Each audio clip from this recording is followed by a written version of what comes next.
vetë. Okej. Do ta shohim, do kemi mundësi ta diskutojmë. Prençe, ndjesia e parë teksa shije videon?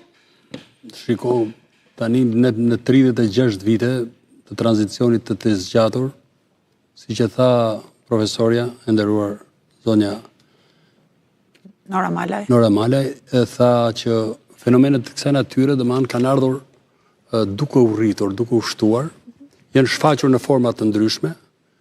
Unë kam kryer detyra të ndryshme në policinë e shtetit, duke filluar që nga oficeri thjesht, shef i policisë rendit, shef komisariatit, drejtor policie 12 vite, pothuajse në të gjitha qarqet e Shqipërisë që kanë të bëjnë me qasje të ndryshme edukative të prindërve në familje, të shkollave, për shkak të nivelit që kanë, për shkak të zonave të ndryshme, rurale apo urbane, dhe ka patur edhe raste shumë më të rënda, por kohët e fundit, për hir të vërtetës, unë do të kërkoj ndjesë publike nëse e kam gabim, por ne e gjithë shoqëria po qasat të keqas ndaj brezit të ri.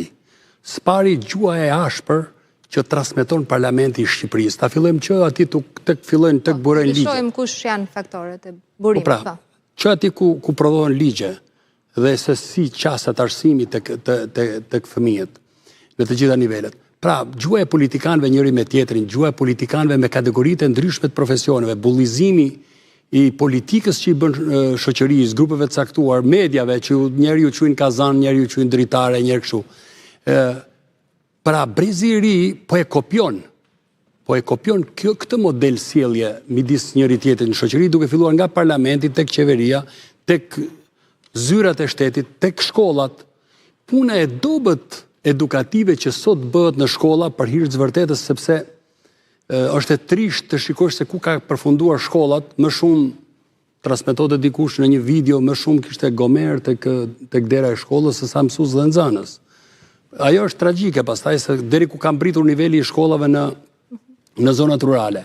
Ka patur plane përpara, hartoheshin plane, si që tha profesorja Nora Malaj, hartoheshin planet përbashkëta të Ministrisë së Arsimit, të Drejtorisë Përgjithshme të Policisë, edhe në bazë zbërtheheshin këto programe të qasjes, të mësimeve të përbashkëta që jepshin mësues të lëndëve, mësues të klasës, psikologët, shefi policisë rendit, inspektorët e policisë rendit që merrnin pjesë në drejt për drejt në leksione për edukimin e brezit të ri.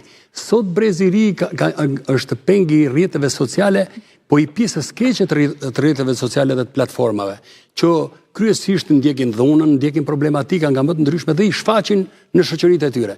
Por mos harrojmë, këto nuk ndodhin vetëm tek grupet shoqërore të kategorive të nxënësve në shkolla, po edhe në lagje. Krijohen grupazhe të caktuar, 5 vajza shkojnë mirë, bullizojnë një të 6 apo një të 7, pastaj e rrajnë, pastaj e keq trajtojnë, e filmojnë dhe e nxjerrin dhe kjo është ngjarje shumë e rëndë dhe duhet përjetuar rënd. Që është e vërteta, ne nuk kemi deri më sot nuk kemi lexuar ose s'jemi njohur. Unë nuk kam dëgjuar as në televizion të lançohet një strategji për edukimin e brezit të ri në të gjitha komponentët, jo vetëm të shkollat, po në të gjitha komponentët, në të gjitha fushat e jetës.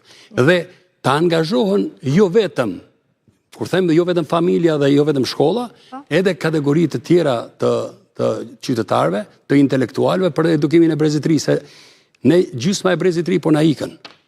Po ikim për një jetë më të mirë ose po ikim për të kërkuar kafshatën e bukës. Këto që po ngelen këtu janë shumë pak, po edhe këto ne s'po mundemi t'i edukojmë, atëherë jemi një shoqëri e dështuar. Dhe kërkohet një strategji që të përputhet në raport me zhvillimin ekonomik, në raport me zhvillimin e platformave, të rrjeteve sociale, të gjitha gjëra. Do kemi mundësi që të shohim. Avokat